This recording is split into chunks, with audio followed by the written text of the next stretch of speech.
From counting on coal to dropping out of the Paris agreements to dreading your winter heating bill, we'll talk about the future of power with the CEOs of DTE and Consumers Energy, and sounding the alarm on a hepatitis A outbreak in Michigan.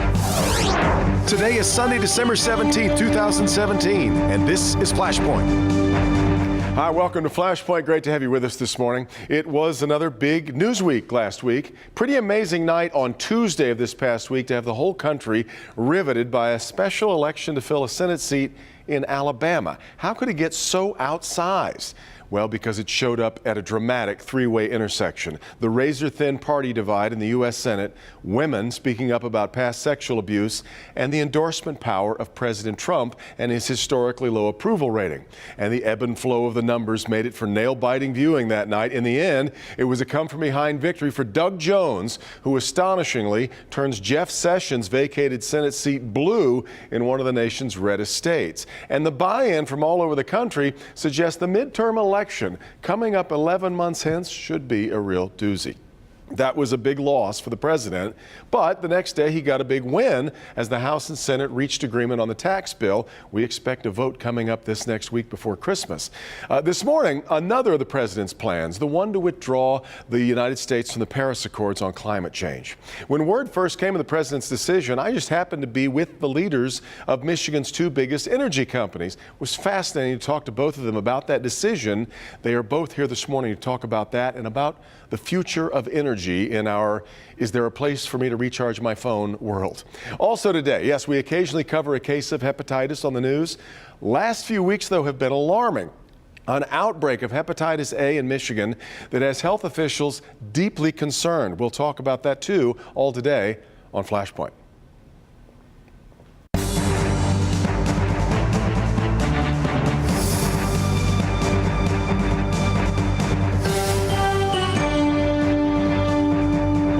Last week, more than 50 world leaders gathered in Paris for the One Planet Summit to mark the one-year anniversary of the Paris Accord on climate change. The American president was not among those on the invite list. Just so happened last year when word came down that the U.S. was going to sit out the Paris Accord, I happened to be on Mackinac Island with my two guests. I'm hoping that we can kind of recreate some of those conversations we had. Jerry Anderson, of course, the president and CEO of DTE Energy. Patricia Poppe, the president and CEO of Consumers Energy. Thank you both very much for being here. Yeah. Patty, let me start with you, because when I went and tracked you both down, I suppose maybe the caveman view of the way that energy producers would react to this was, yes, we don't really want to be held to these high standards on carbon emissions, but you both thought it was a bad idea. Yeah, we do. And I'm proud to report the kinds of energy savings and coal reductions that we've already executed at the company. Last year, we retired 7 of our 12 coal units at Consumers Energy. A lot of your viewers might think of us as the gas company, but we're the electric company for the rest of the state. That's right. Yeah, and so we've retired more coal than any other utility in the nation, putting us #1 in Sustainalytics for renewable and gas production of energy in Michigan, and we're very proud of the fact that we could reduce our carbon emissions by more than what the Clean Power Plan would have even required. In fact, let me let you both brag for a minute, because you both got some really good year-end news. Newsweek named you one of the greenest companies in the country. In the country. There's only, of the top 10, we're joined by companies like Apple and Cisco and Johnson & Johnson. We're the #1 company in Michigan, but in the top 10 in the nation because of our commitment to reducing carbon, reducing emissions, reducing our water use. We believe as an energy company we can stand for people, the planet, and prosperity for Michigan and all of those things, and it's not a trade-off. Well, it feels like a trick for an energy company to make that list. That's great. You got some good news too at DTE from JD Power. JD Power's named us the #1 company in the Midwest for serving business customers, which is great. Which is great, but now let me get you back to Paris as well, because you also didn't think it was a great idea for the United States to pull out of the agreement. No, I didn't. You know, I have said many times that I think climate change is one of the foremost policy issues of our time. And at a certain point, I stepped back with my leadership team and simply decided that we have a responsibility as a company, not only to address this, but to lead on it. And so when that happened, it was really a prod to us. And It was really the reason that in May of this year, we stepped out and said we're going to reduce our carbon emissions by 85%. It's almost as if both of your companies are going to observe the Paris Accord, whether the United States is a signatory or not. I think our profile will be faster than what was required of us by the Clean Power Plan by a wide measure. And I think it's good business in a lot of ways. The technologies are there. They're the right technologies from an economic standpoint, but it's also what our customers want, and it's what our investors want. Well, and people used to say that to do clean energy, it was going to cost more, and as Jerry described, it's a great economic decision for our customers. We're able to reduce the cost to deliver energy while we are reducing our coal in our fleet. I asked both of you that day because the president has tried to give a certain amount of comfort to coal country, that we're going to bring back coal, that there's this idea of clean coal. Both of you just kind of shook your head at me when I asked about the future of coal. That's over to you. Yeah, we're down to less than 25% of the power we generate is generated with coal. And it's expensive, and it's messy, and it creates waste, and so we're on a path to eliminate that. The ease of operating a natural gas plant or a wind park is dramatically less. Tens of millions of dollars of annual operating savings, and then the fuel savings are dramatic. Well, I want us to get to renewables in a minute, but before we get to that, the natural gas trade, though, Jerry, is we got a lot of people very concerned about the environmental cost of fracking, which is how we get to a lot of natural gas these days. We've got earthquakes happening back in my old stomping grounds of Oklahoma. I don't remember us ever being, Oklahoma wasn't exactly an earthquake state when I lived there, but it is today. So you're really talking about the transition from coal, and what do we backfill with? So our coal plants are getting old, 70 years old, but they've been the backbone of the industrial economy for a long time. And to keep power supplied to that, you do need some of your assets that run when you tell them to. So that's not going to be coal in the future. Wind is great, but it's intermittent. It runs 30 to 40% of the time, and solar is more like 15% of the time. Feels that way this past week in Detroit, that's didn't it? the reality in Michigan. But the benefit of natural gas is that when you use it as an electric fuel, you reduce carbon emissions by 70% versus coal.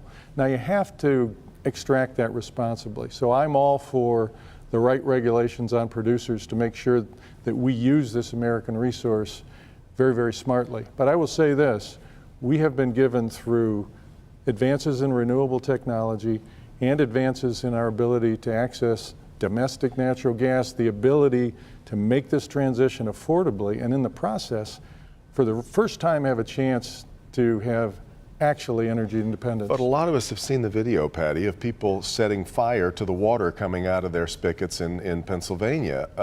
Are we convinced that fracking is a safe way to go about finding and extracting natural gas? Well, we're not producers, but Exactly. what we do know is that the regulations that have gone in place have dramatically improved the safety of those of that fracking operations, and so we believe that it can be safely regulated and should be safely regulated, and so we support those rules and regulations going in place to make sure that it is, because certainly we want to have a clean and abundant fuel available to make this transition. But the real breakthrough is going to happen when storage changes the landscape of our environment and supplements renewables with storage technologies. Now we've got the freedom to really create the next generation of generating supply for the state. Well, and this next generation is one that we understand now our grid is going to have more demands put on it than ever. I was sitting in this studio that day when the lights went out all over the east coast of the United States, eastern half of the United States. 2003. In 2003, have we learned anything from that? Has the grid improved, especially now that we've come to understand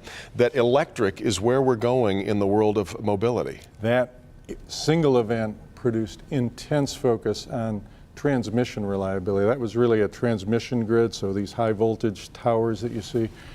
I would say by comparison in 2003 to today, loosely monitored, loosely regulated, intense focus on reliability there. So a lot's improved, and you're right, we're headed to a world ultimately that is going to be all electric. Electric vehicles are small now, but they're coming.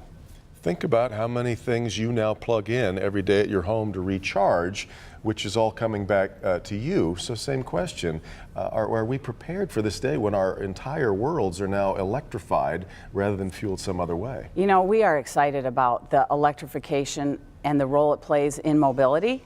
We've been doing a lot of work. Yes, we should be. That's right. Yes. We'd love to be the Shell Oil of the new mobility transformation. But we see, in fact, you and I, Devin, got our Volts about the same time. Right. I remember when you got yours. Yes, I was watching you on the air, and I had my new Volt at the time. And at the time, electric vehicles, in and of themselves, are only compelling to a handful. But where the game changes is when they're linked to autonomous vehicles. Yeah. Talk about the screen time versus the windshield time. The consumer behavior and the technology advancements, the combination of that will create an S-curve of adoption of autonomous vehicles. And autonomous vehicles are much better on an electric architecture.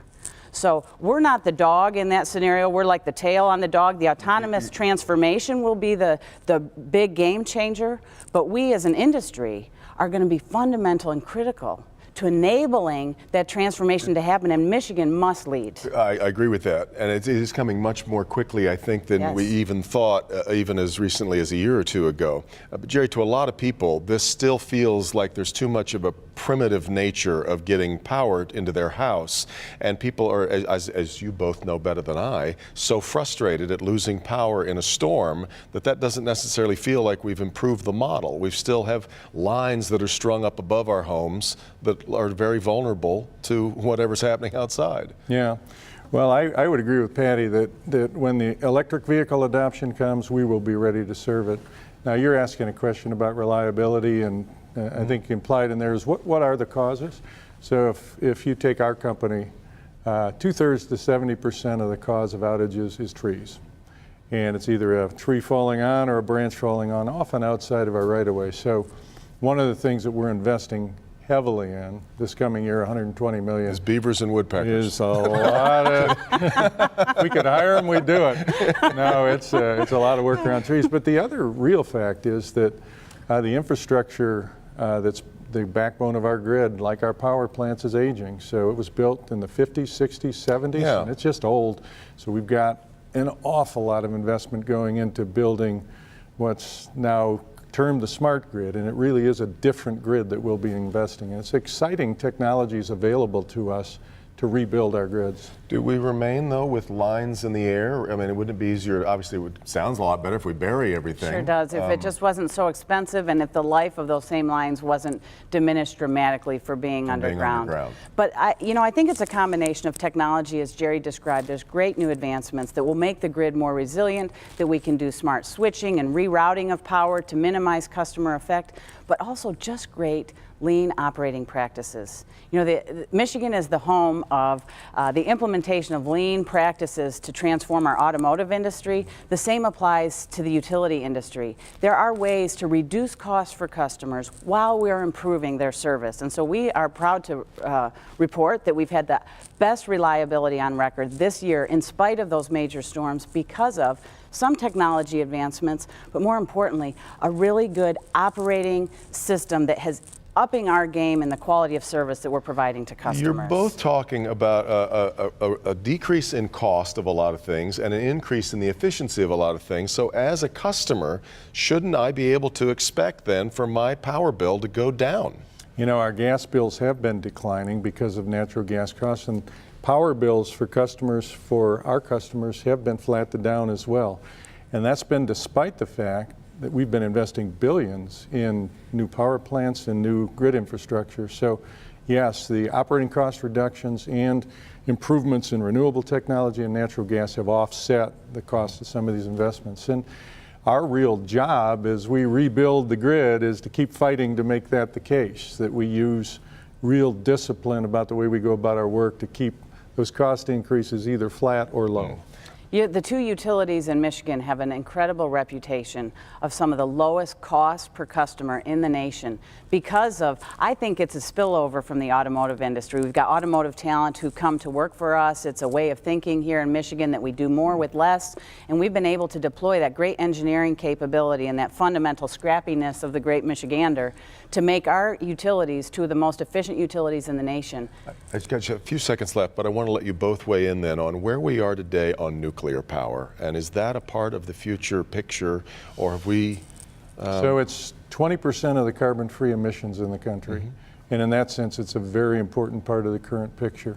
In terms of building more, this country needs a new model to build nuclear plants because the approach that we're using simply isn't economic relative to either natural gas or renewables. I think it'll come someday. There's technological innovation happening there too, but it's not there yet. You get the last word. Yeah, I would say I look forward to a cleaner and leaner generation distribution system that is more localized, smaller, modular, can adapt to more changing conditions and changing demands than sinking all of our money into one great big plant. Only took me about 6 months to recreate the conversation we had up at the Grand Hotel last June. Thank you both for being here, and Merry Christmas. Yeah, glad to do it. You bet. We come back, we'll talk about the outbreak of hepatitis in Michigan. This is Flashpoint on Local 4. All right, thank you.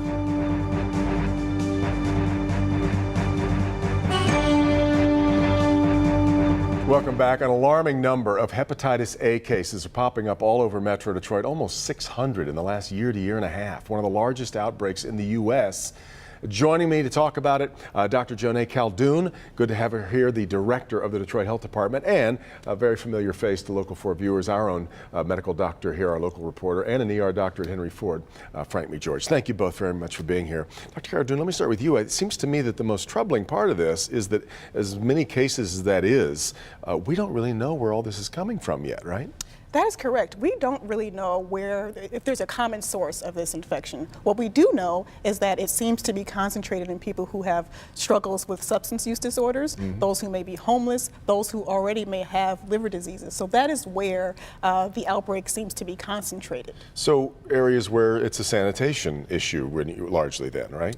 Yes, so what we're seeing is that it's mostly transmitted from person to person or those who may be using substances. So that's where we're seeing the transmission. Dr. McGeorge, those are the ones that don't get as much attention. When we do this, when we report a hepatitis case on the news, it tends to be it happened at a restaurant.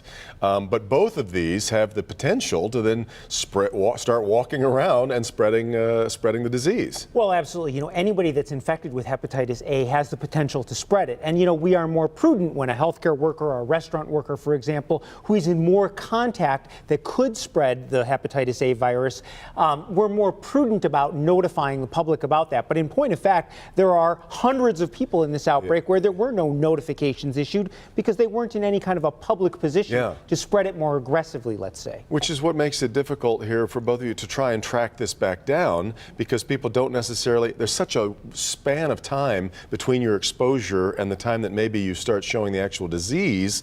It's really hard for people to trace their steps back. Exactly. You may have hepatitis A, but it can be anywhere between 2 and 6 weeks before you actually start having symptoms. So at the health department, when you say to somebody, did you eat at such and such a restaurant, they go, maybe, you know, I mean, in the last month and a half, that's asking a lot. Exactly. Sometimes it's hard for people to really trace back where they ate a month ago. But let me also go back to that point. Every case of hepatitis A in the city of Detroit actually comes through the Detroit Health Department. We get the case, we immediately find out where they may have worked, we find out who their direct contacts may have been. And we, every day, I just came from a meeting where we're doing another case. We every day go through all of those contacts. And if it does include a restaurant, and we think that we cannot really identify who could have potentially been exposed and get them vaccinated early enough, then we do the public messaging. This terrible disease does provide a bit of a grace period in a way, Doc. If you have exposure to it and you know that you've had exposure, if you get the vaccine, you can actually keep yourself from getting the disease even though you've already been exposed, correct? That is exactly it. Post-exposure prophylaxis is what we call it. So you've potentially been exposed. You have an opportunity to stop it by getting either the hepatitis A vaccine or by getting immunoglobulin. So there are a couple of things that you can do proactively to prevent yourself from getting it. And I would add, you know, the vaccine was widely distributed in children as part of the immunization schedule back in 94, 95. So anybody that's about 20, 23 years old has probably been vaccinated as part of their childhood schedule. Adults over that age have not been vaccinated unless it was part of travel or maybe part of your employment. So that's where the major spread seems to be, because that's a large unvaccinated population. And so if you are at risk because of your occupation, or because of an exposure, or perhaps because you just don't want to get hepatitis A, you should consider getting vaccinated.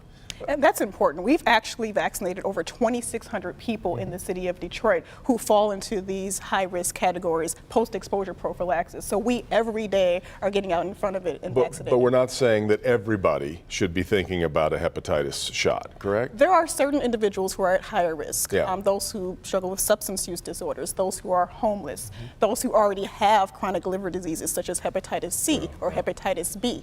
We're also focusing on our population of men who have sex with men, because that is also a high-risk category, which actually historically has been recommended for hepatitis A vaccination. It's a tough sell if you're talking about the homeless population or intravenous drug users. I mean, aren't they also the least likely, though, to take care of themselves and go do what you're suggesting?